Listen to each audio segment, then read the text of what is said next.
Hello and welcome to the Crowley ISD PLC Curriculum Preview. I am Haley Veron, the Elementary Math Coordinator. And I am Megan Dixon, the Secondary Math Coordinator. We look forward to working with teachers and instructional leaders throughout the school year. Please feel free to communicate with us any questions or for additional support. Thank you and enjoy the video.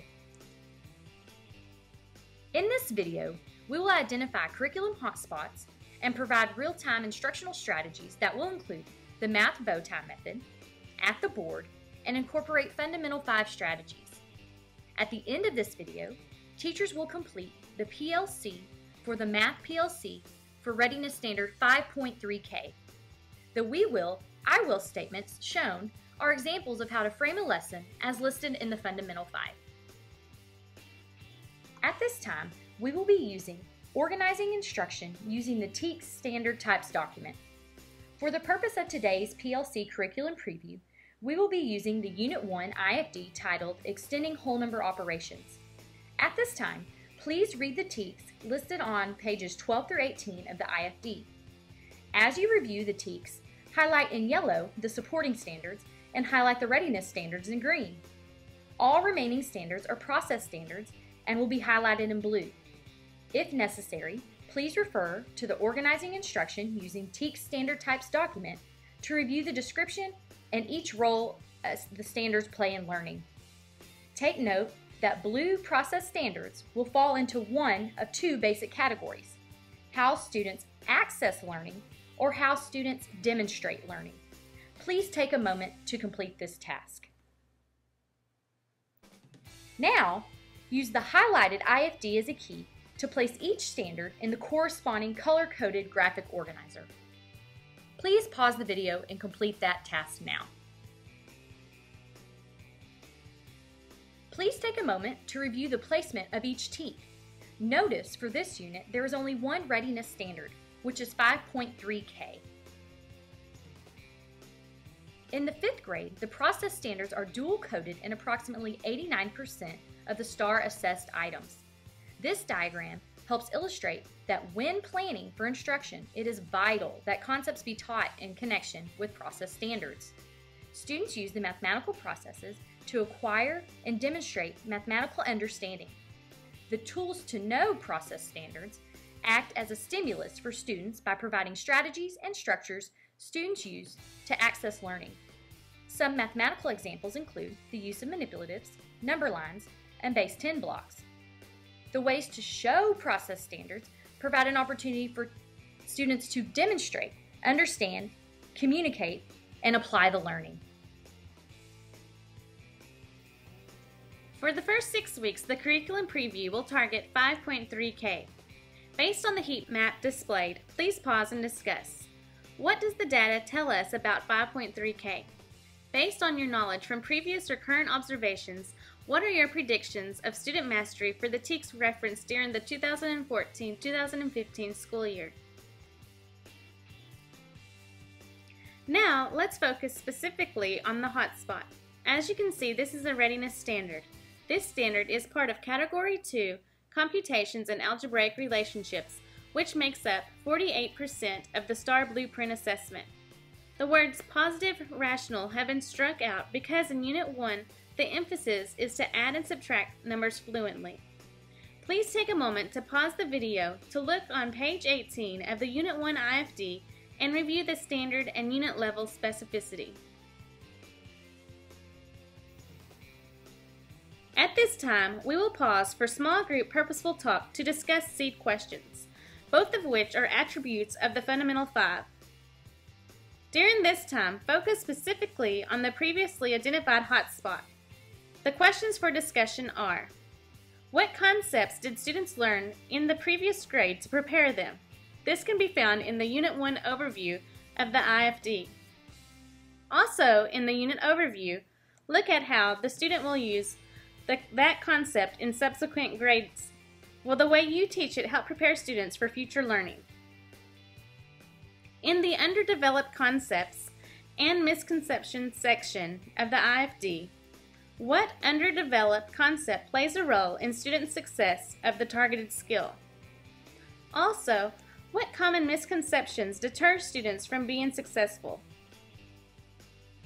From the listed vocabulary, which terminology will play a key role to ensure mastery? And last, how have you taught this content in the past? How will you teach it differently this year? Please keep in mind that small group purposeful talk about the learning typically lasts between 30 seconds and 3 minutes per question. Please pause the video at this time to allow for discussion. Using the PLC for the Math PLC page as a tool for creating lessons, classroom instruction will move to a higher level of understanding as well as offer opportunities for students to transfer new information. Now that the Readiness Standard 5.3K has been targeted and the content of the standard has been developed, time will be spent on the instructional process. Please pause the video now to discuss what stimulus could be used to address 5.3K. For today's purpose, we have selected word problem. Next, discuss 2 to 5 thinking opportunities for students to demonstrate their thinking. This will occur every 8 to 10 minutes during the whole group instruction. Take time now to discuss this with your group. As an example, we have selected 3 thinking strategies: justify the solution, work a simpler problem, and communicate. From the instructional strategies column, we will demonstrate the math bow tie instructional strategy as well as at the board, both of which are examples of cooperative learning structure. This is not an exhaustive list of instructional strategies. Please feel free to choose other high-yield instructional strategies. The next slides will provide videos demonstrating the bow tie method and at the board. Here's a video to illustrate the math bow tie method. Working in pairs, students situate their desks so that they are facing each other.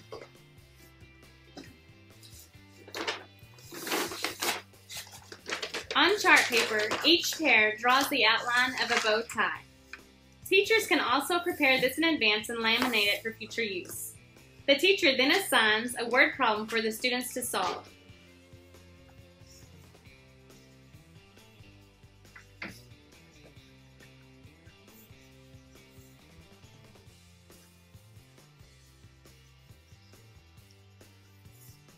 Each student will first work alone on his or her side of the bow tie.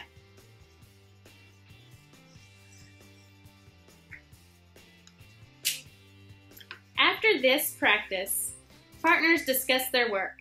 How did you get the answer to the problem and reach a consensus on their answers, teaching each other along the way? How'd you do that? I subtracted straight down. Did you borrow because of the 4? Oh, no, I forgot about that. Thank you. Well, In the center of the bow tie, students write their consensus answer.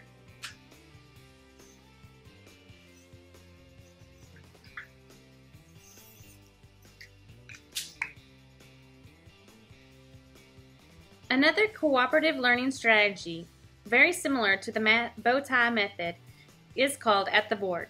This short clip will demonstrate this strategy in action inside a Crowley ISD classroom. Another student-led technique I like to use is called at the board. I have half the students go up to the board and work their problems. The other half stays at their desk and works on the slicks. After they complete their problems, they pair up and discuss their problem-solving techniques and reasoning. This enhances vocabulary and mathematical computation. So you see anything left over here is 1, 2, 3, 4, 5. Okay? What do you have? What number do you have? And it's a what is it? Benefits of the cooperative learning structures are that after these instructional strategies have been implemented during the whole group instruction time, they can be used as a center activity. This is when students can also begin to compete against each other to build fluency in their computation. These strategies enable teachers to move into facilitative, feedback-giving role and rove around the room as needed. Standing just about anywhere, teachers can easily hear students' conversations and see their thinking evolve. After working in this format, students are likely to be better prepared to advance to independent work. These methods incorporate working in the power zone, small group purposeful talk about the learning, and opportunities to recognize and reinforce effort from the Fundamental 5. Now let's look at the evidence of learning column. Discuss and select what product can be used to show evidence of student learning. How will we know when students have mastered their concept? Take time now to discuss also how students will demonstrate their thinking. An integral part of the PLC process is how to plan for intervention. Take time now to discuss the following questions and what they may look like on your campus. How will we provide students with additional time and support in a timely, directive, and systematic way when students experience difficulty? How can we enrich the learning of students who are already proficient? We appreciate you participating in the PLC Curriculum Preview. When you plan on implementing the Bowtie instructional strategy or at the board, please invite us in, as we would love to see classroom implementation. If you have suggestions for future curriculum previews, please submit ideas to haley.veron@crowley.k12.tx.us. Also, I would like to hear from you if you have an instructional strategy that you would like to showcase in an upcoming video. Finally, please be sure to submit a copy of the PLC for the Math PLC document and organizing instruction using the TEKS standard types to the appropriate campus designee. Thank you for your time, and we appreciate you working together as a team to ensure student success.